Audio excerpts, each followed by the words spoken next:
अगला क्वेश्चन आपका Uttar Pradesh revenue code में हम बता रहे हैं, ये भी कई बार आपका पूछा गया है। पहला क्वेश्चन आपका ये बनता है कि कोई एससी कट माने एससी और एसटी वर्ग के लोगों द्वारा भूमि का जो कृषि भूमि है उसका अंतरण कैसे किया जा सकता है और उस पर क्या प्रतिबंध लगाया गया है। ये क्वेश्चन आपका, इसमें आपका दो तरीके से बन सकता है क्वेश्चन।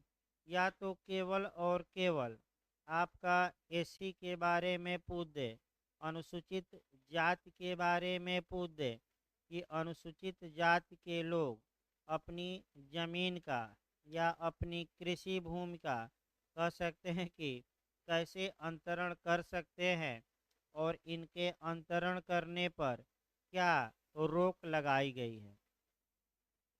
इसके लिए जो आपका कस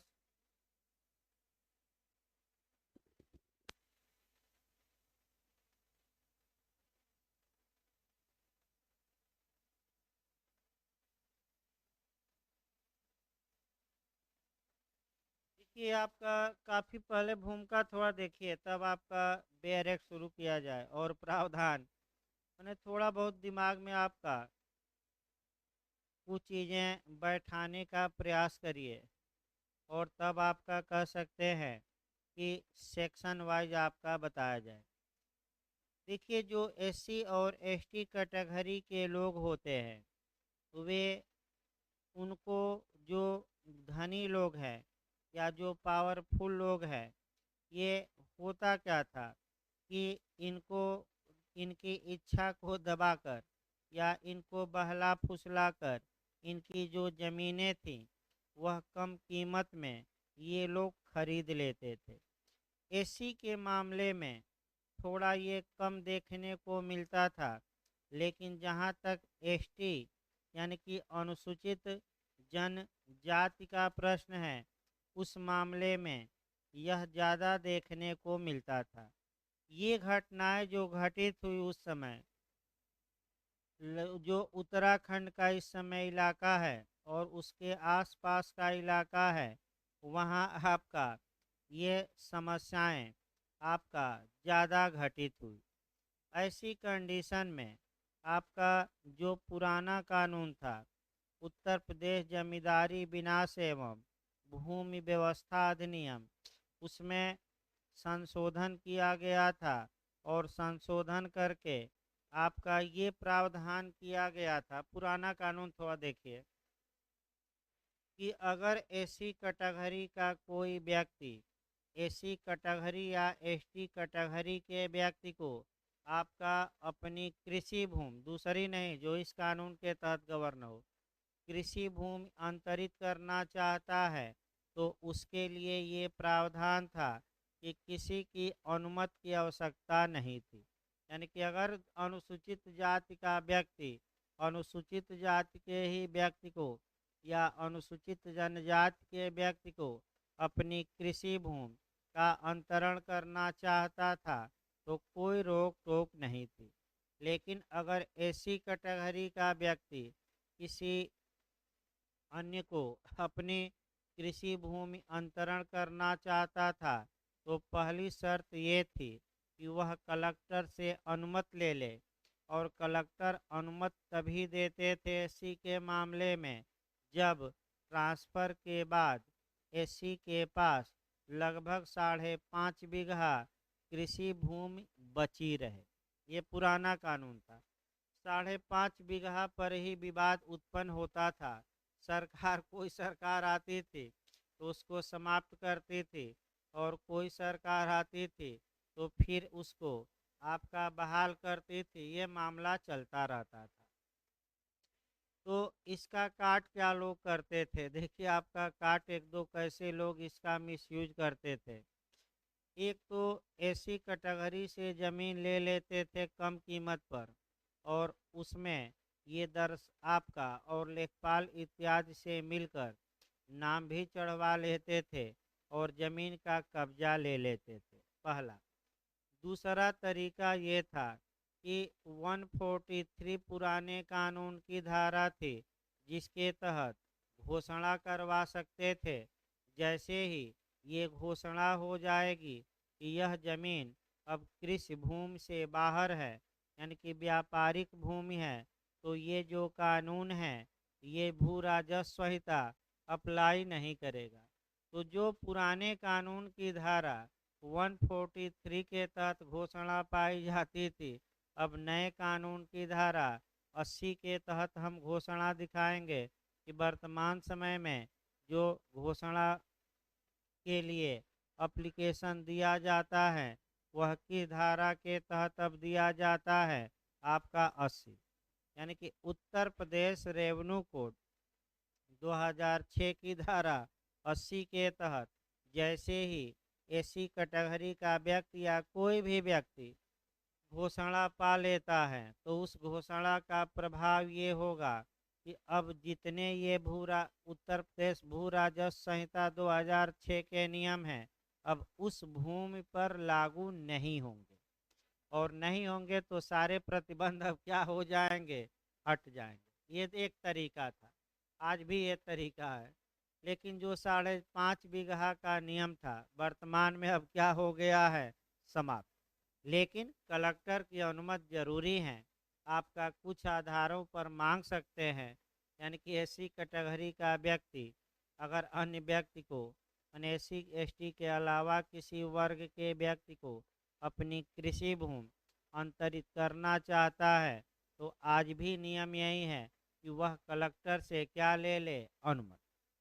अनुमति के लिए जो आपका अनुमति लेनी पड़ेगी अभी हम बताएंगे सेक्शन। अब एसटी पर आ जाइए, भूमिका कम से कम समाप्त हो। ये जहाँ तक एसटी कैटेगरी की बात है, आपका पुराना कानून में ये था कि कोई एसटी कैटेगरी का व्यक्ति आपका कलेक्टर की अनुमति लेने के बावजूद भी अपनी कृषि भूमि को किसी अन्य को ट्रांसफ़र नहीं कर सकता था। यानी कि एसटी द्वारा अपने भूमि का ट्रांसफ़र करने पर पूरी तरह क्या लगा दिया गया था, रोक। इसमें यानी कि इसका मतलब ये हुआ कि आपका ये जो एसटी कैटेगरी के लोग हैं उन पर पूरी तरह रोक लगाया गया था। तो आखिर अब समस्या है कि वर्तमान नियम क्या है, हमें ये देखना है। बंद कर आया।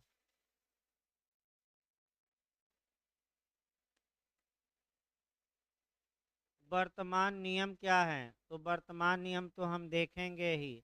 एसटी कैटेगरी के लोगों पर आज भी प्रतिबंध है, कुछ हम बताएंगे, लेकिन इस प्रतिबंध को विफल किया जा सकता है आपका घोषणा कराकर। और जैसे ही घोषणा होगी हम बताएंगे, वैसे ही ये कानून अब अप्लाई नहीं होगा।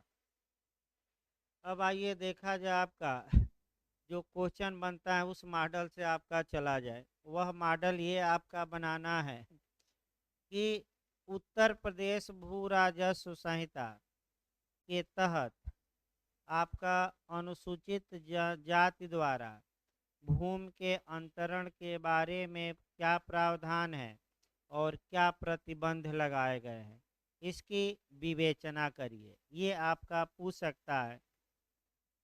तो जब भी आपकी विवेचना करनी है आपका कह सकते हैं कि कैसे आपका कह सकते हैं, इसकी विवेचना करिए। तो आपकी शुरुआत देखिए क्या होनी चाहिए।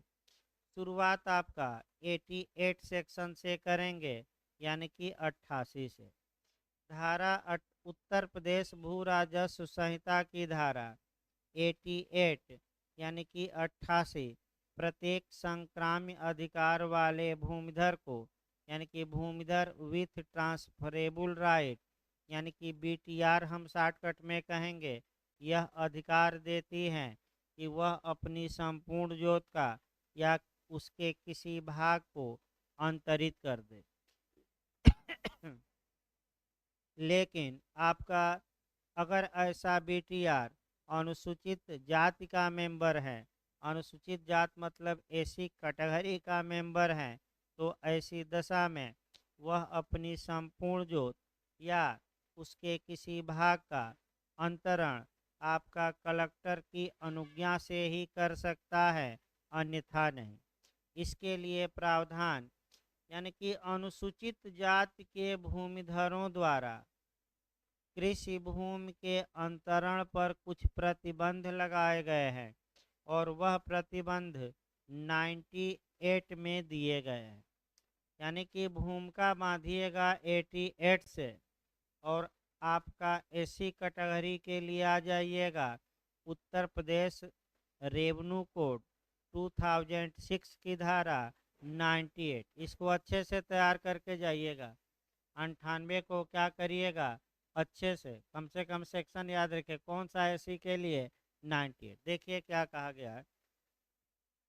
अब आपका बेयर एक्ट की भाषा महत्वपूर्ण है, उसी भाषा को पहले समझने का प्रयास करिए, तब आपका और बातें आपका बताई जाए। पहले आपका एक एक करके देखिए। आपका 98 इसमें दो क्लाज हैं।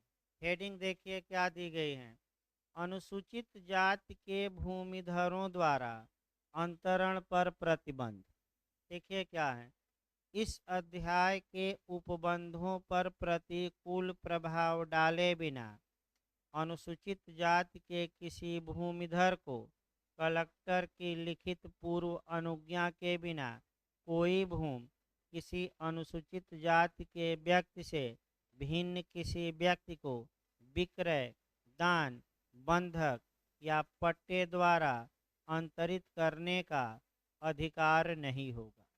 इसका मतलब देखिए, इसका मतलब ये निकला कि अगर कोई बीटीआर है यानी कि संक्रमणीय अधिकार वाला भूमिधर है, अगर वह एसी कैटेगरी का है, तो कानून ये कहता है कि वह अपनी जोत का यानी कि अपनी कृषि भूमि का आपका अंतरण माने एसी कैटेगरी से भिन्न किसी व्यक्ति को तभी कर सकता है जब वह कलेक्टर से उसके लिए पूर्व क्या ले ले, अनुज्ञा।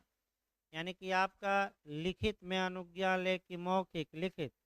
यानी कि इसका मतलब कि जब तक कलेक्टर ऐसे व्यक्ति को लिखित में पहले से अनुज्ञा नहीं दे देते कि तुम एसी के अलावा किसी अन्य व्यक्ति को अन्य वर्ग को अपनी कृषि भूमि का ट्रांसफर कर दो, तब तक एसी कैटेगरी का व्यक्ति अपनी कृषि भूमि का अंतरण दूसरे एसी के अलावा दूसरे किसी वर्ग को कर सकता है कि नहीं, नहीं कर सकता। ये आपका नियम है। अब ये है कि कलेक्टर द्वारा अनुमति कब दी जा सकेगी। दी जा सकेगी का मतलब आपका कह सकते हैं कि कब दी जा सकेगी, तो वहीं 3 प्रावधान दिए गए हैं और तीनों प्रावधान आपको अच्छे से याद रखना है कि कलेक्टर जब परमिशन देंगे तो ऐसी दशा में एक तो एप्लीकेशन दिया जाएगा, पहला नियम, यानी कि एप्लीकेशन दिया जाएगा, लिखित में एप्लीकेशन दिया जाएगा। फिर आपका एप्लीकेशन, उस एप्लीकेशन पर कलेक्टर जांच करेंगे और अगर कलेक्टर को जांच में यह विश्वास हो जाए, क्या क्या विश्वास हो जाए, तो 3 में से कोई एक विश्वास होना चाहिए तभी अनुमति देंगे। तो क्या क्या विश्वास हो जाए, अब वकील साहब ये अच्छा विश्वास कराते हैं कलेक्टर को, जहाँ भी रहे कि भी विश्वास हो जाए, समाधान हो जाए, तो मान कर चलिए कि क्या है, पैसा पैसा पैसा। और कोई है, जहाँ भी रहे कि विवेकाधिकार, तो जैसे ही विवेक आएगा वैसे ही वहाँ मनमानापन भी आ जाता है ज़्यादा, और पैसा रुपए की भी बात आ जाती है। आप जहाँ भी देखिए आपका, तो कलेक्टर अनुज्ञा देंगे नहीं देंगे, तो बस पैसा पा लिया क्लर्क उनका, या जुगाड़ वकील साहब कर लिए तो अनुज्ञा मिल गई, और नहीं जुगाड़ लगा पाए तो अनुज्ञा 6 माह साल भर लटका रहता है, 2-2 साल तक। वैसे ही लोग एडवांस दे के फंसे रहते हैं आपका कि अब अनुज्ञा मिले अब मिले। तो जब विक्रय होगा तो जो वह परमिशन कलेक्टर ने दिया है उस परमिशन का कागज भी लगता है कि ये परमिशन मिला है, इस परमिशन से ये क्या कर रहे हैं, बिक रहे हैं। अब 5.5 बीघा का नियम नहीं है, चाहे आपका अब कब परमिशन दी जाएगी, माने दी जा सकेगी, यही 3 प्रावधान है। तीनों प्रावधान रट कर जाइए, आपका तीनों प्रावधान क्या करना है, रटना है। तो कब कलेक्टर को जांच के पश्चात विश्वास हो जाए, तो क्या विश्वास हो जाए, देखिए विश्वास कराइए। पहला विश्वास ये हो जाए कि अनुसूचित जाति के भूमिधर के पास 100 धारा 108 की उपधारा 2 के खंड क अथवा धारा 110 के खंड क जैसी भी स्थिति हो, कोई विनिर्दिष्ट कोई जीवित उत्तराधिकारी न हो। इसका मतलब ये हुआ कि अगर कोई ऐसी कैटेगरी का व्यक्ति एप्लीकेशन दिया है कलेक्टर के यहाँ कि हजूर हमें अनुमति दे दी जाए, हम दूसरे वर्ग के लोगों को अपनी कृषि भूमि बेचेंगे, तो कलेक्टर अनुमति दे सकते हैं। अगर कलेक्टर को विश्वास हो जाए कि इसका कोई उत्तराधिकारी नहीं है, यानी कोई इसके मरने के बाद संपत्ति का कोई मालिक। पहला आधार ये है। दूसरा, तो ये आधार थोड़ा कठिन है, जल्दी लोग उठाते ही नहीं। ये आधार भाई आपका मान लीजिए हजारों में एक ही मिल पाएगा, लाखों में, क्योंकि पति माने पत्नी होगी या बच्चे होंगे, कोई तो उत्तराधिकारी होगा। तो ये आधार हैं, लेकिन आपका अप्लाई कम होता है। दूसरा देखिए, अनुसूचित जाति का भूमिधर जिस जिले में अंतरण के लिए प्रस्तावित भूमि स्थित है, उससे भिन्न किसी जिले अथवा अन्य राज्य में किसी नौकरी अथवा व्यापार, व्यवसाय, वृत्ति या कारोबार के निमित्त बस गया है या सामान्य तौर पर रह रहा है आपका, इसका मतलब ये हुआ कि ऐसी कैटेगरी का व्यक्ति था, दूसरे राज्य में या दूसरे जिले में वह नौकरी करने लगा, वहीं बस गया या व्यापार करने लगा, वाणिज्य करने लगा, वृत्ति करने लगा, और वहीं जाकर अब दूसरे जिले में या दूसरे राज्य में क्या हो गया है, बस गया है। अतः अनुमति दे दी जाए।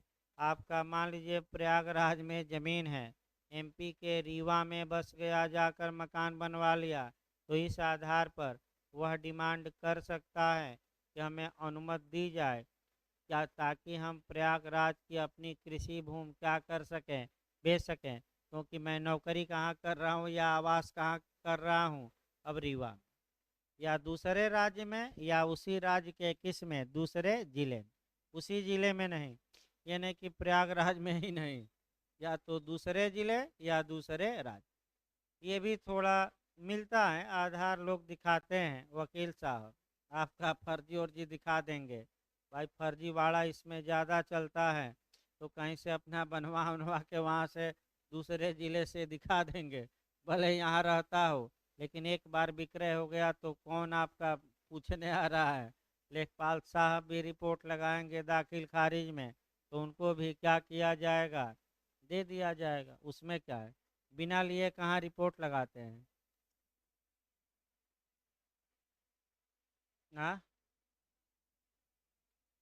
तो बदल दे, फिर आ जाए बेचने के बाद, और क्या है। नहीं, वो अलग बताया जाएगा, विनिमय का अलग बताया जाएगा। अभी भी फिर एक बार देखिए, जो शब्द लिखा है, देखिए थोड़ा छूट गया, उसको हम बता दें, जो शब्द लिखा है थोड़ा उस पर गौर करिए। आपका किसी व्यक्ति को, थोड़ा फिर आपका क्लास 1 का बैरक देखिए भाई, सही बता रहे हैं, विनिमय के लिए नियम हम अलग बताएंगे, ये बताए नहीं है। विक्रय नहीं कर सकता बिना कलेक्टर के अनुमति के, दान नहीं कर सकता, बंधक नहीं कर सकता, और पट्टा। लेकिन एक्सचेंज नहीं दिया है, तो एक्सचेंज के लिए आपका नियम अलग है, जो बताया जाएगा, थोड़ा धैर्य रखिए। पहले फिर एक बार देखिए, जो जिसके लिए हम नियम बता रहे हैं वह आपका 4 समव्यवहार है, 4 आपका अंतरण है। पहला क्या है, ये नियम विक्रय के लिए लागू होगा। दूसरा किसके लिए, दान के लिए। तीसरा शब्द क्या है, मार्गेज, और चौथा क्या है, पट्टा। कहीं भी इसमें आप देखिए विनिमय का प्रावधान नहीं है, तो विनिमय कहाँ से कवर होगा, तो विनिमय आपका धारा 101 से कवर होगा, एक्सचेंज। बताया जाएगा, थोड़ा धैर्य रखिए, पहले ये तो चारों हो जाए। अगला देखिए, तीसरा आधार आपका ये है कि इस धारा के नहीं, तीसरा है कलेक्टर का यह समाधान हो जाए कि विहित कारणों से भूमि के अंतरण की अनुज्ञा देना आवश्यक है।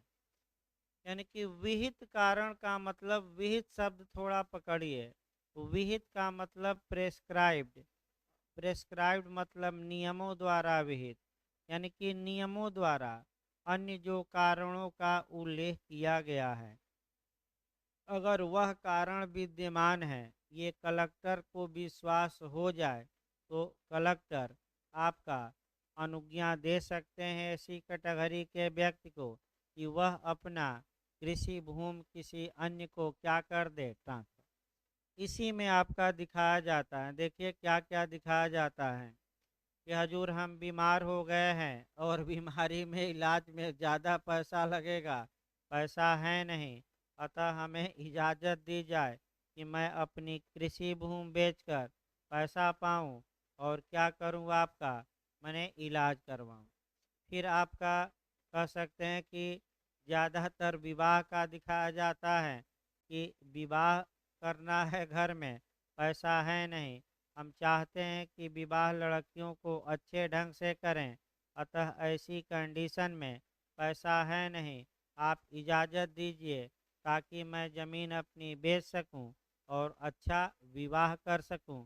तो मुख्य रूप से दो आधार ज़्यादा उठाए जाते हैं वकील साहब द्वारा। एक बीमारी का बहाना, फर्जी सर्टिफिकेट बनवा लीजिए, कोई दिक्कत नहीं है, आपका बन ही जाएगा, 2-4 हज़ार फेंक देंगे कि बहुत गंभीर बीमारी है। इसके बाद विवाह का तो भाई आप दिखाइए, तो विवाह का भी दिखा सकते हैं। इसके अलावा अन्य कारण, यानी कि 3 आधार हो गए। पहला कि कोई उत्तराधिकारी ही नहीं है, तब अनुमत। दूसरा, अन्य राज्य या अन्य जिले में क्या हो गया है, बस गया या नौकरी पा लिया, वहीं रह रहा है। और तीसरा, अन्य कोई पर्याप्त कारण। तो अब याद तो हो गया, अब इसमें बताना क्या है, फिर एक बार दिमाग में बैठा लीजिए आपका, फिर एक बार दिमाग में बैठाइए कैसे लिखा जाएगा।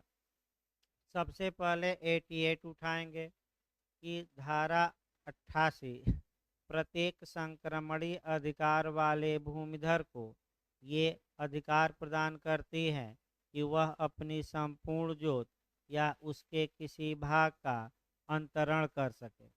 लेकिन अगर ऐसा भूमिधर आपका अनुसूचित जाति का है, तो ऐसी दशा में धारा 98 उस पर कुछ प्रतिबंध लगाती है अंतरण पर। तो क्या क्या प्रतिबंध है, तो ऐसा भूमिधर एससी के अलावा किसी अन्य व्यक्ति को अपनी कृषि भूमि तभी अंतरित कर सकता है जब कलेक्टर से इसके लिए वह पूर्व लिखित में पूर्व अनुज्ञा ले ले। कलेक्टर अनुज्ञा तभी दे सकते हैं जब निम्नलिखित में से कोई, हाँ, कलेक्टर अनुज्ञा देने के पूर्व उस मामले की जांच करेंगे, और अगर उनको जांच में ये विश्वास हो जाए, तो कितने मामलों में से एक कोई विश्वास हो जाए, 3। अब रेड डालिए, यहीं अपनी भाषा में एक पे लिखना है। पहला, कोई उसका उत्तराधिकारी नहीं है। दूसरा, वह बाहर क्या हुआ, नौकरी पा लिया, बस गया। और तीसरा, अन्य पर्याप्त कारण। अन्य पर्याप्त कारण भी लिख सकते हैं। ये एससी द्वारा आपका भूमि का अंतरण। अब देखिए आपका अनुसूचित जाति। अब यहाँ आपका देखिए, आपका सेक्शन, आपका मैंने जो आगे जो सेक्शन इसमें पढ़ने हैं, ये आपका अब 99 आ जाइए।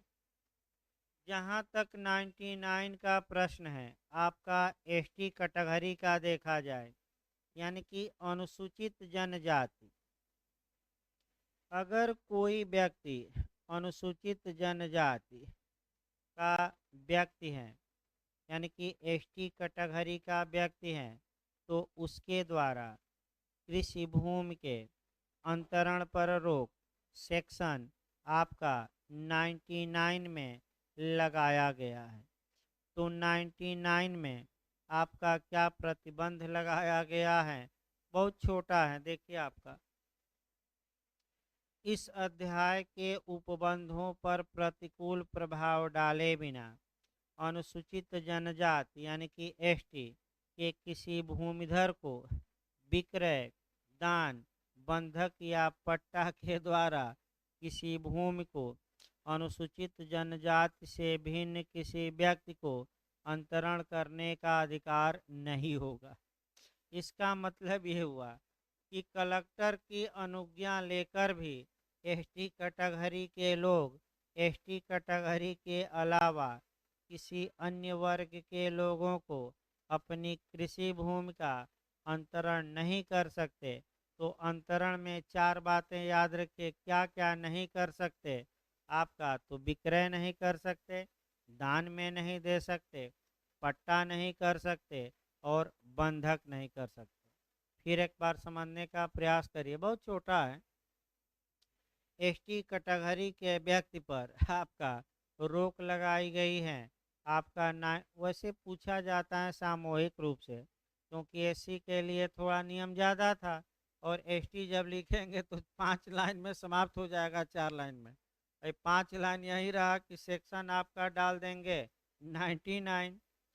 तो एसटी कैटेगरी का कोई भी भूमिधर आपका माने एसटी कैटेगरी के अलावा किसी व्यक्ति को अपनी कृषि भूमि का अंतरण विक्रय द्वारा, दान द्वारा, बंधक द्वारा या पट्टे द्वारा नहीं कर सकता। तो केवल किसको कर सकता है? केवल एसटी कैटेगरी के व्यक्ति को ही कर सकता है। आपका क्या डीएम कलेक्टर की पूर्व अनुज्ञा से ऐसा कर सकता है कि दूसरे को दे दे? नहीं। याद रखिए, कलेक्टर की पूर्व अनुज्ञा लेकर भी ऐसा संभव नहीं। इसका इतिहास हम लिखवा देंगे, थोड़ा इतिहास आपका, क्योंकि अगर एसटी का आ जाए तो थोड़ा बहुत आप इतना में तो होगा नहीं। इसका अच्छा उपाय है कि 10-12 लाइन पूरा इतिहास क्या करिएगा। ये गरीब लोग हैं, दुर्बल लोग हैं, इनको अधिकारों की जानकारी नहीं रहती और लोग इनकी संपत्तियों का इनको लालच देकर फुसलाकर आपका ज़्यादा संपत्ति कम पैसे में खरीद लेते थे। अतः ये प्रतिबंध लगा दिया गया 1982 ईस्वी में संशोधन करके कि कलेक्टर की अनुज्ञा से भी ये लोग दूसरे को ट्रांसफ़र नहीं कर सकते। और वही प्रतिबंध आज भी जारी है।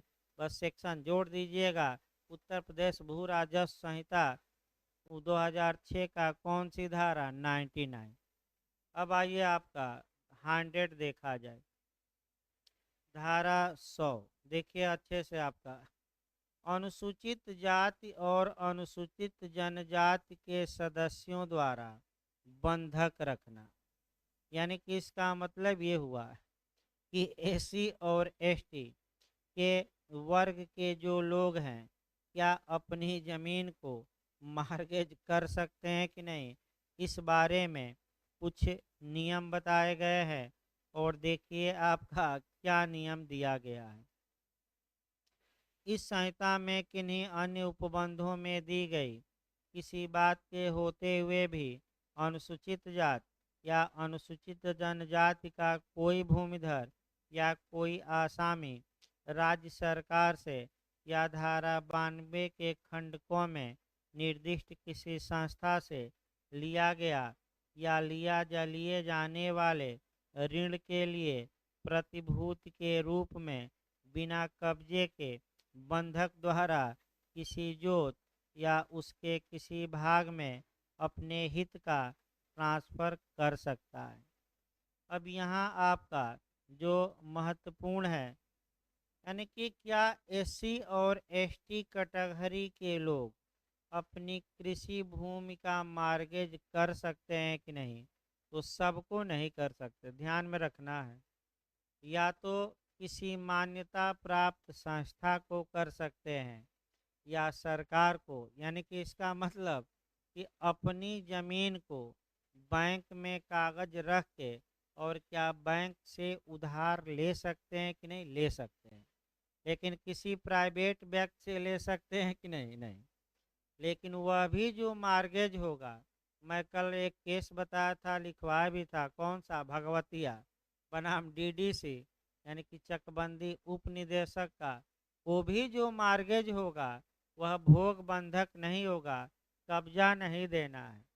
यानी कि आपका जो आपने 98 और 99 में प्रतिबंध देखा, उसमें ये था कि आपका 98 में कि एससी कैटेगरी का व्यक्ति न तो डीएम की पूर्व अनुज्ञा के बिना न तो विक्रय करेगा, न आपका दान देगा, न बंधक करेगा किसी को, न ही पट्टा। लेकिन यह विधि का पूर्ण नियम नहीं है। धारा 100 में इसका अपवाद दिया गया है, जहाँ की कलेक्टर की पूर्व अनुज्ञा के बिना एससी कैटेगरी का व्यक्ति और एसटी कैटेगरी का भी व्यक्ति, दोनों के लिए चल रहा है, वह अपनी कृषि भूमि का मार्गेज कर सकता है। लेकिन यह मार्गेज सादा बंधक होना चाहिए, कब्जा रहित होना चाहिए, सहित नहीं। यानी कि भोग बंधक कर सकता है कि नहीं नहीं कर सकता। और किसको बंधक करेगा, गारंटी के तौर पर उधार लिया है तो या तो सरकार को या किसी संस्था को। संस्था का नाम दिया गया है 92 सेक्शन में, प्राइवेट व्यक्ति के पास बंधक रखने की क्षमता है कि नहीं नहीं है। यानी कि प्राइवेट व्यक्ति के पास बंधक नहीं रखा जाएगा, नहीं तो प्राइवेट व्यक्ति तो दूसरे तरीके से उसको ले लेंगे। आपका बंधुआ मजदूर जो होते थे, यही तो होते थे कि एक आदमी एक किसान अपनी ज़मीन को बंधक रखा और आपका ज़मीन का कब्जा दे दिया, और आपका बंधक धन ये हुआ कि जब तक तुम पूरा कर्जा नहीं चुका दोगे, हमारे यहाँ काम करोगे, तुम काम करोगे, तुम्हारा बेटा करेगा, तुम्हारा पुत्री करेगी, पीढ़ी दर पीढ़ी तुम एक ही जगह काम करोगे।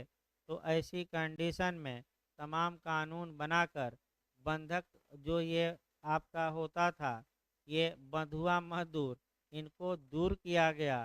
तमाम कानून बनाए गए। हमारे संविधान के अनुच्छेद 17 में प्रावधान किया गया, 23 में किया गया, आपका 23 में, और इन सब कार्यों पर पूरी तरह क्या लगा दी गई, रोक। ये सब कार्य ज़्यादातर बिहार में देखने को मिलते थे। आज भी ग्रामीण इलाकों में चले जाइए बिहार में तो कुछ बंधुआ मजदूर दिख जाएंगे, इसमें कोई शक नहीं है।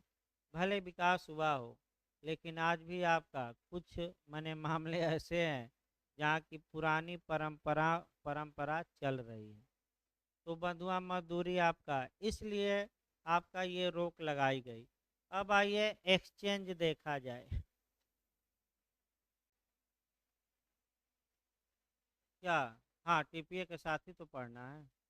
जो टीपीए में मार्गेज 6 प्रकार के हैं, तो उसमें ऐसा मार्गेज एससी या एसटी या कोई भी भूमिधर नहीं कर सकता जिसमें कि ज़मीन का क्या देना हो, कब्जा। कल मैं बताया था, अगर कब्जा आप दे दिए तो जिसको मार्गेज किए हैं वह विक्रय माना जाएगा और वह मालिक बन जाएगा। यानी कि भोग बंधक नहीं करना है, आप बंधक रखिए लेकिन कब्जा अपने पास रखिए ज़मीन का। हाँ, ये कहिए कि हम पैसा आपका क्या करेंगे, चुकाएंगे, ये ज़मीन का कागज़ आप क्या किए रहिए, रखे रहिए, या न रखे वो अलग बात है, लेकिन कब्जा नहीं देना है। कब्जा जैसे ही कृषि भूमि का देंगे, मैं बता दूं आपका, फिर मैं बता दूं, अगर वह कृषि भूमि है तो वह विक्रय मान ली जाएगी, बंधक नहीं अब होगा। क्या माना जाएगा, कल मैं बताया था, केस भी मैं बताया था, बहुत लीडिंग केस है, श्रीमती कौन सा, भगवती। अब देखिए विनिमय देखा जाए, विनिमय भी बहुत महत्वपूर्ण है। क्योंकि धारा 98 में विनिमय का प्रावधान था ही नहीं, केवल और केवल विक्रय का प्रावधान है, दान का, बंधक का और किसका, पट्टे का। तो जो एससी और एसटी द्वारा जो जमीनों का विनिमय किया जाएगा वह आपका जो कवर होगा, फिर एक बार याद रखिएगा, वह आपका धारा 101 से कवर होगा। अगली धारा कौन है? उत्तर प्रदेश भू राजस्व संहिता की धारा आपका 10 आपका 1। अब देखिए आपका जो विनिमय किया जाता है, अब इसमें आपका विनिमय में क्या प्रावधान है, विनिमय के परिणाम क्या होंगे, तो इसको कल हम बताएंगे भाई। आपका तैयार नहीं है अभी, बिना तैयार किए हुए ज़बरदस्ती नहीं बताया जा सकता। क्या?